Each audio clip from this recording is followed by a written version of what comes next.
We have an interesting group of discussions now with Mr. Beck, who is Managing Director of the Duisburg Economic Development Agency, with Mr. Cao, who is with Duisport, and with Klaus Steinmann, who is Global Head of Automotive at Mercuri Urval. And we do discuss a little bit closer economic relations between China and Europe and Germany. Mr. Cao, in the public, the One Belt, One Road initiative has sometimes negative reports on it. Tell us a little bit about the experience you have with the companies, the Chinese companies and the European companies working together along this One Belt, One Road initiative. I think it is very understandable that people have different opinion about these topics because we have the different culture, different backgrounds, and different traditions. But from our experience, the cooperation with our Chinese partner is very successful.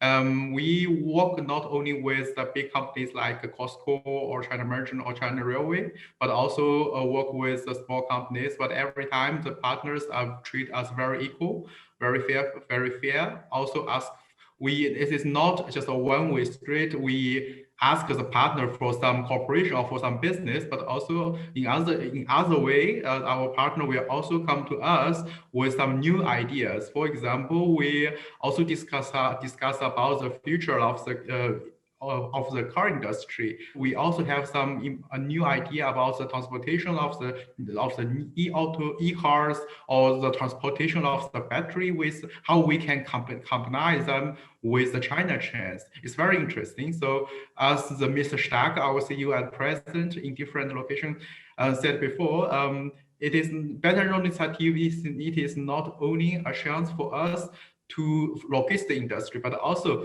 for us, for our industry, to open the market not only in China but also in the land which is in the Central Asia or in the Eastern Europe. So it's very positive.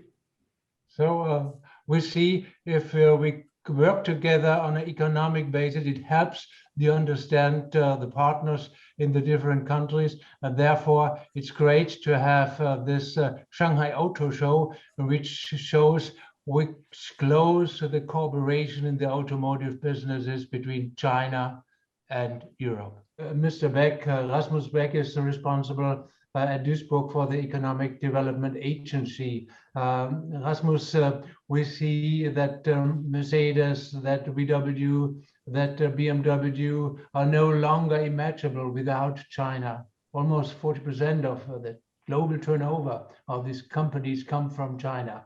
How strongly are German and Chinese companies intertwined in the Ruhr area? Is there still some potential? Yes, of course. I think there is a rising potential. First of all, I would like to say that in Germany, I would say we have underestimated the chances through a really long-term cooperation with China. And therefore, I really appreciate that the state of North Rhine-Westphalia has made a good role within this process. I think, as you can see, right now we have about 1,200 companies in North Rhine-Westphalia with about 10,000 employees, and most of them are located in the Rhine-Ruhr area. And I think this strength in the German-Chinese cooperation is very much based on the logistics. And the logistic is based in Duisburg and in the Ruhr area. And I think with this competitive advantage, we have a good relationship based on real business to China. And of course, I would like to emphasize that the cooperation with China is not only important for China, it is important for Germany, it is important for the automotive industry, it is important for the whole machinery industry and the steel industry here in our region. And I think that the Belt and Road Initiative is providing many possibilities and various chances in this process. And therefore, of course, the port of Duisburg is very important for us. But on the other hand, there are many logistic companies, there are many automotive companies who would like to join the Belt and Road Initiative, and we would like to connect and link them with that process. And we see all of that as a big chance for our region. So we all want to have this sustainable long-term trade relationships, and cultural change and understanding of the different cultures is very important. Let's come to Klaus Steinmann. Cultural improvements are of great importance for the success of companies. What do you see as the two biggest cultural obstacles to further expand economic cooperation with China? Yeah, cultural obstacles are a big topic. So maybe first to say is culture eats strategy.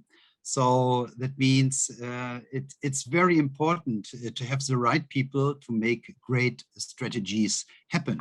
So intercultural fit is very important, and what we can see is there are some examples. So it's very important to find the match between the company culture and also the personality of a manager. So some examples. So there's a crash between, on one hand, the Western straightforward way of thinking and straightforward communication.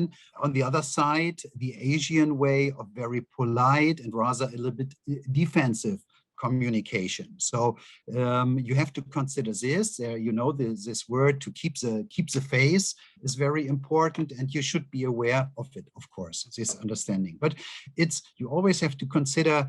That was one example. There's another example, obstacle is risk-taking, for example. So if the company is also very agile, you need someone who is willing also take a risk, and not someone who has a high will to avoid mistakes. Because you have this high will to avoid mistakes, you are standing on the brake. So there are things you have to consider. What is a company culture and what fits best? Yeah. So, ladies and gentlemen, you see, closer to China and Germany means, on the one hand, you need the logistics. So you need the new Silk Road. We have that new Silk Road. Second, we need the people who attract the companies in North Rhine-Westphalia, in Germany, but also in China, to work closer together to make the trade, to make the business. And of course, we need the companies who find the right people for the right jobs in the industries. We think we come closer together, and very, very appreciate the discussion with you, Klaus Steinmann, with you, Rasmus Beck, and with you, Mr. Cao, about that topics. Thank you.